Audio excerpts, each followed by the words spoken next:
The OM system OM-5 is substantially better than the Olympus OM-D E-M10 Mark IV, but there are a few areas where the E-M10 is actually better. So when it comes to size, the E-M10 Mark IV is smaller than the OM-5, just marginally, but still smaller. And when it comes to weight as well, the E-M10 Mark IV is lighter than the OM-5.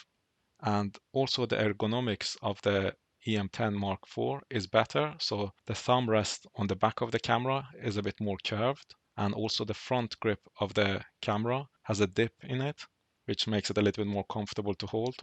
And the camera also has bigger buttons, and all of the buttons are more labeled. So if you look at the arrow pads, for example, each of those directions have a label which indicate the shortcut button that it can be used for. And the dials on the EM10 Mark IV also make less noise when you turn them, which might be important if you're recording video and you don't want the noise to be recorded on the footage.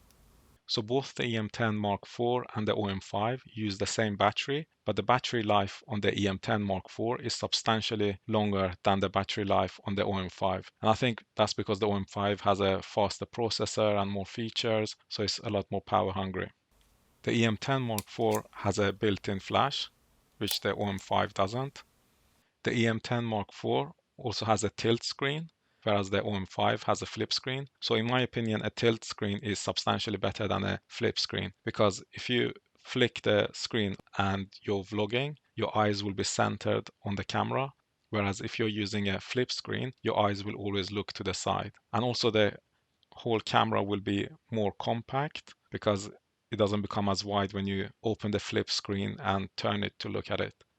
Also, a tilt screen doesn't actually interfere with any ports on the camera. So if you have a microphone or HDMI or USB or whatever plugged into the camera on the left-hand side, a tilt screen won't interfere with those, whereas with a flip screen, it interferes with all the ports on that side. The EM10 Mark IV has more touchscreen functionality. So, for example, if you want to play back a video, you can use the touchscreen to play the video and stop it, and use the touchscreen to increase the audio levels. So there's a lot more touchscreen functionality on the EM10 Mark IV in comparison to the OM-5. In fact, the EM10 Mark IV has more touchscreen functionalities even compared to the high-end cameras like the EM1 Mark III. The EM10 Mark IV also has more beginner-friendly modes, so on the mode dial, and it also has associated user interfaces with that are more friendly and easier to just kind of go through and choose what you want. Whereas with the OM-5, it's geared more towards professionals. And some of those beginner-friendly modes actually have features which are not available on the OM-5.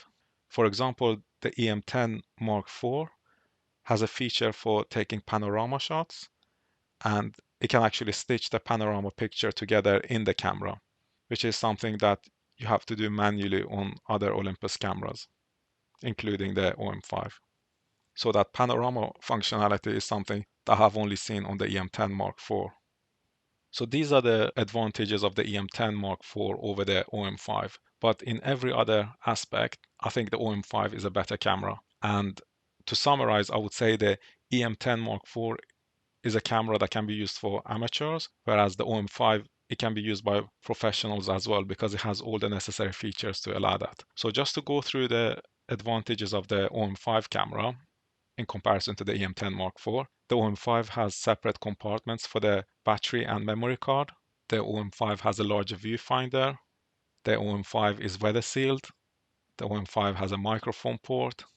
The OM-5 has substantially better stabilization, so 3 more stops of effective stabilization, and that makes a big difference in video recording as well as in photos. But what's more important in terms of the stabilization is that you have the ability to customize the stabilization more on the OM-5 as opposed to the EM10 Mark IV. So you can choose how strong you want the stabilization to be. The OM-5 also has unlimited video recording, whereas the EM10 Mark IV has a 30-minute limit on video recording. I think it's 29 minutes. The OM-5 has oversampled DCI Cinema 4K footage. So the fact that it's oversampled means that it will be sharper and much better in terms of quality. But also the bitrate that the OM-5 uses is, I think, around 238 megabits per second, if I remember correctly, whereas this is something that the EM10 Mark IV doesn't have. The OM-5 has higher quality slow motion, so the slow motion on the OM-5 is 1080p, whereas on the EM10 Mark IV it's 720p. And in addition to the better quality slow motion, the OM-5 also has more options for customizing the slow motion. So if you want to slow it down to 30 frames per second or whatever else. The OM-5 also has webcam functionality, which the EM10 Mark IV doesn't have. And when it comes to anti-flicker features, the OM-5 has more anti-flicker options and more customizations around it. So you can set, for example, your exact shutter speed when you're recording video if there's flicker, as well as some options for mechanical shutter when you're taking photographs, which is something that the EM10 Mark IV doesn't have. It does have anti-flicker option, but the options are not as customizable and as many of them. The OM-5 can record vertical video. Again, this is something that the EM10 Mark IV cannot do. And the OM-5 has a flat picture profile, so you can get a lot from the Olympus or OM system website and use it with it. And in terms of photography features, the OM-5 hot shoe can power flashes. So you can use flashes that cannot provide power for themselves through powering it through the hot shoe of the camera, which is something that the EM10 Mark IV doesn't have. I think the previous generation of EM10 cameras did have that, but they've removed it on the EM10 Mark IV. So the compromise here is that the EM10 Mark IV has a longer battery life, but it cannot power some of the flashes that don't have self-power. Whereas on the OM-5, it can power flashes, but it has a shorter battery life. I should have mentioned that the EM10 Mark IV has a built-in flash, which the OM-5 doesn't have. The OM-5 also has a pre-capture feature where you can capture pictures prior to fully pressing the shutter button. So when you half press the shutter button, a lot of pictures will be buffered. And if you fully press it, all those pictures will be taken. So you can go back in time to see a particular shot that you were looking for. The OM-5 has electronic ND filters for photography, which is something the EM10 doesn't have.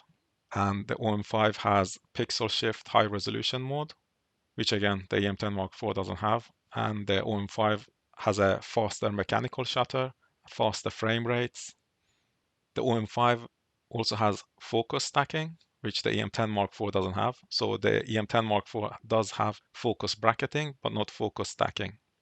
And when it comes to all different aspects of the OM-5 camera, there's a lot more options and customizations that are available on that camera. So for example, the mode dial has custom modes, and you can also save additional custom modes to the menu items and then recall those. There are a lot more differences than what I have mentioned here, but these were the main ones. But I just remembered one more thing, which I find quite annoying on the EM10 Mark IV, which is on the EM10 Mark IV, if you're recording video in manual mode, then you cannot set it to auto ISO. So you always have to adjust ISO manually. So if you're in an unpredictable environment and you want to have control over your shutter speed and aperture, but you want auto ISO to adjust itself, then you don't have that option unless you use one of the other settings such as aperture priority or shutter priority. Anyway, let me know if you have any questions about either of these cameras, and if you want me to go into more detail about anything that I mentioned or anything that I haven't mentioned.